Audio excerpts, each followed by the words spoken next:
Saya merasa ada orang-orang yang sedang bingung saat ini. Kau sedang ada di dalam satu ketidakpastian dalam hidupmu. Kau gak tahu tujuan hidupmu mau kemana. Bahkan ada beberapa dari Anda yang mungkin seringkali berkata, udah deh, hidupku sampai segini doang deh. Seringkali kau membatasi impianmu. Seringkali bahkan kau pengen mengakhiri hidupmu karena kau saking gak tahu hidupmu harus seperti apa. Tapi dengar baik-baik hari ini, bahwa setiap kita diciptakan Tuhan itu punya tujuan. Kalau seseorang bikin sesuatu, pasti punya tujuan, gak mungkin enggak. Kalau seseorang bikin sebuah benda, itu dia juga pasti punya tujuan. Kenapa harus diciptakan, harus dibuat. Setiap benda itu punya tujuan kenapa diciptakan. Demikian juga gini, Tuhan ciptakan kita, itu pasti punya tujuan. Dan kalau Tuhan ciptakan kita, tujuannya pasti indah, gak mungkin enggak. Karena apa? Karena dia Tuhan yang baik. Dia cuma punya tujuan yang baik buat kita. Tapi kita sadar dalam perjalanan hidup kita, seringkali kita bisa salah ambil keputusan. Seringkali kita bisa salah pilih lingkungan, pilih teman.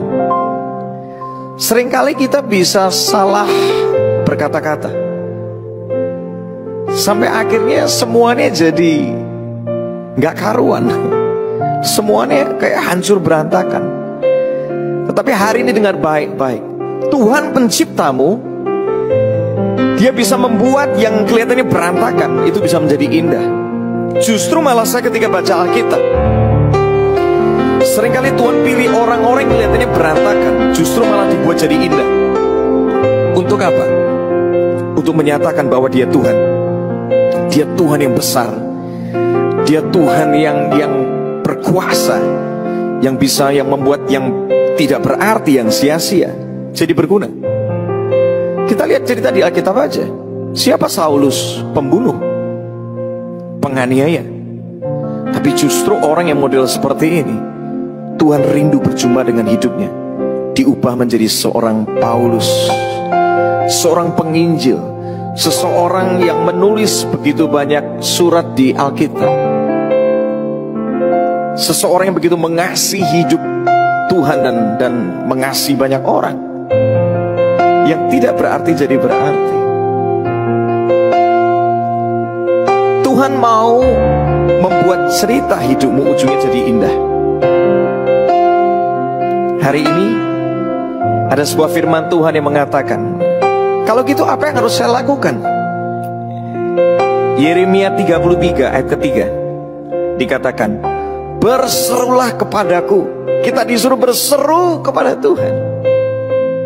Mungkin sudah lama banget kok gak pernah berseru sama Tuhan. Karena saat ini seperti seseorang yang sudah desperate, gak tahu mau ngapain, dia minta tolong. Seperti seorang anak, baby yang gak tahu, dia saking laparnya sampai gak tahu gimana, dia cuma teriak sama mami sama dedinya, dia nangis. Gak apa-apa, hari ini kau mau nangis, nangislah. Tapi percaya, firman Tuhan mengatakan, berserulah kepadaku, nangis saja sama Tuhan. Katakan sama Tuhan apapun keadaanmu, katakan aku gak sanggup Tuhan. Katakan Tuhan aku udah gak bisa Tuhan. Tuhan aku udah menyerah Tuhan. Katakan sejujur-jujurnya. Katakan sama Tuhan. Di sini dikatakan, berserulah kepadaku, maka aku Tuhan akan menjawab engkau dan akan memberitahukan kepadamu hal-hal yang besar dan yang tidak terpahami, yakni hal-hal yang tidak kau ketahui. Hari ini Tuhan mau berurusan dengan setiap Anda. Siapapun Anda, apapun background Anda, apapun kondisi Anda, Tuhan sedang mau berbicara buat hidupmu. Dia Tuhan yang sama yang bisa mengubah seorang pembunuh jadi seorang penginjil. Dia Tuhan yang sama yang membuat hidup saya yang berantakan, yang gak jelas mau kemana, saya sudah berulang kali gagal. Tapi saya bersyukur